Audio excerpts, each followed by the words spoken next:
संधी या घटकाचा अभ्यास करूयात. खालील वाक्य पहा. आपण बोलताना अनेक शब्द एकापुढे एक असे उच्चारतो. त्यावेळी एकमेकांशेजारी येणारे दोन वर्ण एकमेकात मिसळतात व त्यांचा एक जोडशब्द तयार होतो. उदाहरणार्थ पहा. सूर्य उदय झाला किंवा आम्ही विद्यार्थी आहोत. आपण असं न बोलता आपण सूर्योदय झाला, आम्ही विद्यार्थी आहोत असं सहज बोलून जातो.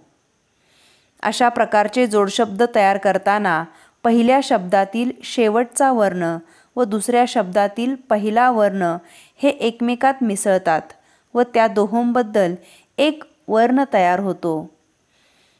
वर्णांच्या अशा एकत्र होण्याच्या प्रकारास संधी असे म्हणतात. संधी म्हणजे सांधणे किंवा जोडणे.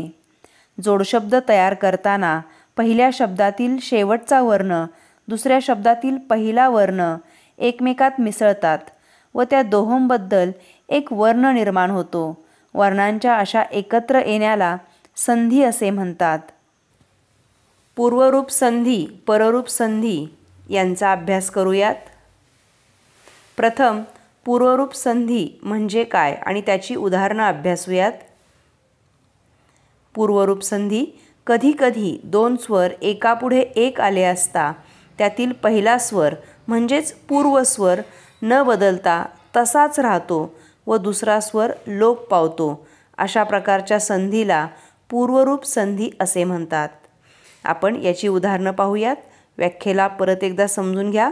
यामध्ये पहिला स्वर न बदलता तो तसाच राहतो आणि दुसरा स्वर लोप पावतो, तेव्हा अशा प्रकारच्या संधीला पूर्वरूप संधी असे म्हणतात.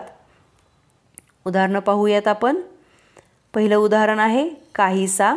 यातील काहीसा या शब्दाचा विग्रह आहे काही अधिक असा. या शब्दांमध्ये काहीमध्ये ई हा स्वर आहे आणि दुसरा स्वर अ आहे. यातील दुसऱ्या स्वराचा लोप पावला आहे. आपल्या पूर्वसंधीचा नियम असा आहे की पहिला स्वर न बदलता तसाच राहतो आणि दुसरा स्वर लोप पावतो. इथे अ हा स्वर लोप पावला आहे आणि ई हा स्वर तसाच राहिला आहे. त्यामुळे आपला शब्द तयार झाला काहीसा. दुसरा शब्द पाहूयात केलेसे. या शब्दाचा विग्रह केले अधिक असे. यामध्ये लेमध्ये ए स्वर आहे, अ स्वर, यामध्ये दुसरा स्वर लोप पावला आणि केलेसे हा शब्द तयार झाला. पुढील शब्द पहा. खिडकीत.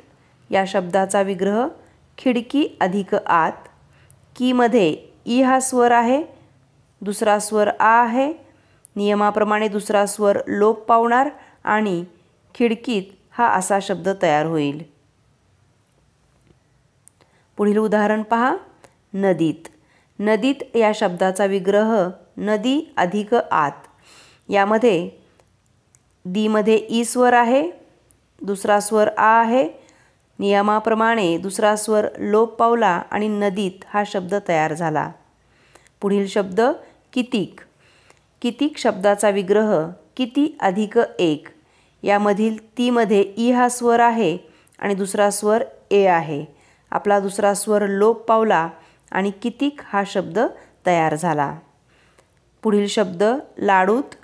लाडू अधिक आत हा लाडूत शब्दाचा विग्रह आहे. डूमध्ये ऊ हा स्वर आहे, दुसरा स्वर आ. यातील दुसरा स्वर लोप पावला आणि शब्द तयार झाला लाडूत. पुढील संधी अभ्यास. पररूप संधी. कधीकधी शब्दांचा संधी होताना पहिल्या पदातील शेवटचा स्वर लोप पावतो व दुसरा स्वर कायम राहून संधी होते. अशा संधीला पररूप संधी असे म्हणतात. पहिल्या पदातील शेवटचा स्वर लोप पावतो म्हणजे नाहीसा होतो आणि दुसरा स्वर कायम राहतो. पूर्वरूप संधीमध्ये दुसरा स्वर लोप पावतो आणि पररूप संधीमध्ये पहिला स्वर लोप पावतो. हा फरक लक्षात घ्या. उदाहरण पहा.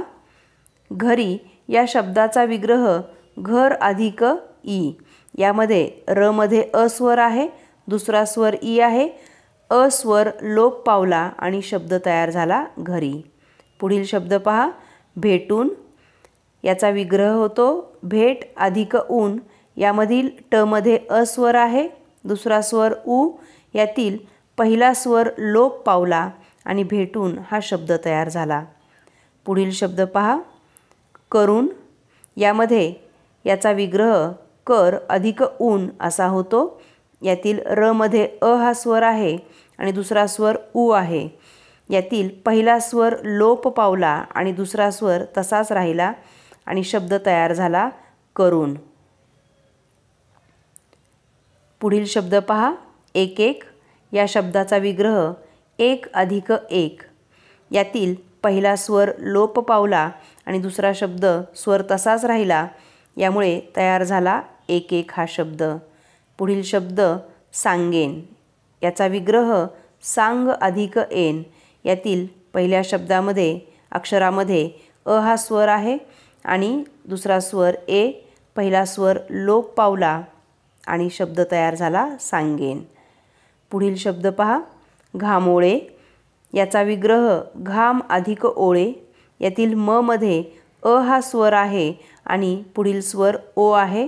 पहिला स्वर लोप पावला आणि आपला शब्द तयार झाला घामोळे.